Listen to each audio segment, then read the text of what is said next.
Well, we're a couple of kilometres outside the Perth CBD heading towards Subiaco, and today I'm going to be having a look at 3 cafes in West Leederville. So there's a train station just up ahead, and I'm going to be peeling off there and heading north into suburbia.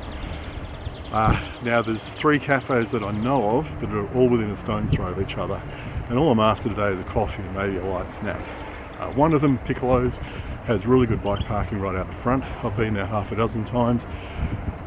Really like the ambience, location's good, bike parking's great, coffee's pretty good. None of the food so far has grabbed me. I haven't eaten anything there that I'd say, wow, I really want to go back and have breakfast or lunch there again, which is a pity. So I'm going to try another place today called Butters, which I've ridden past, well, at least half a dozen times, maybe a dozen. And the reason I haven't stopped there, 2 reasons. One, it's on a corner of a busy road and I wonder about what the noise is going to be like. And 2, there's no obvious bike parking, although when I've gone past I've often seen people sitting in their outdoor area with a bike just leaning up against a table. So that might be what I have to do. Whether I get a coffee there is entirely dependent on whether I can get a seat. Being Sunday lunchtime, these places might be full. I might have to come back midweek and have another go. Now there is a third option, which I'm not sure if it's open today. It's just a little hole in the wall tucked away in a suburb next to a bottle shop. And a mate of mine put me onto it. And he said the food there is really good. What they do, they don't have a fixed menu. They just cook a couple of dishes each day, chalk them up on the blackboard, and that's it. There's nothing else. There's some coffee and some pastries, and I don't know, a soup. And if what's on the blackboard doesn't take your fancy, well, too bad. And it changes all the time. So I want to give that place a go. But again, there's absolutely zero obvious bike parking at that place.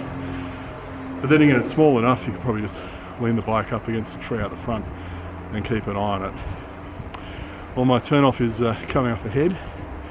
Let's see if we get into Butters and see what this place is like. Well, after all that talk of going to Butters and giving it a go for the first time, that turned out to be a complete and utter bust, because I got to Butters and they were closed. I don't know if they're even open today. I mean, they kind of looked like they'd just shut up early. I would have thought they'd be open till 2, but I'm here at 1:20 and the closed sign is out already. Now you can see that I could have taken the bike in there and just leaned it up against a table, which is what I've seen other people do. So 2-minute ride and I'm at this other little hole in the wall cafe, and they had been open today, but when I got there the doors are closed and someone was running around with a vacuum cleaner, and you can see how small that is. I mean, that's it. That little bit of outdoor seating there is all there is. I mean, it seats like 10 people, so I don't think there's too many problems with worrying about your bike getting nicked. But no bike parking, no formal bike parking. Therefore, up to Piccolo's. And as you can see, this place has kind of the gold standard in bike parking. Nice rack there, you could get quite a few bikes on. And it's right out the front. So you can sit inside if you want, or you can do what I always do, sit out in the sun and keep an eye on your bike. Make sure no one runs off with it. So yeah, that's just showing the inside. There's a couple of outdoor tables here. There's a bit of bird life you've got to watch out for in case you don't want your lunch disappearing. And there's a garden off to the side. Now, coffee's always good, nice people, but the food, again, I've never had anything here I'd say I'd really want to come back for. And the case in point was one day when I saw there was bacon and eggs on the menu with smoked salmon as an option, and I thought, if I order salmon, they'll take the bacon off. Nope, they just gave me the whole lot and charged me like $30 for breakfast.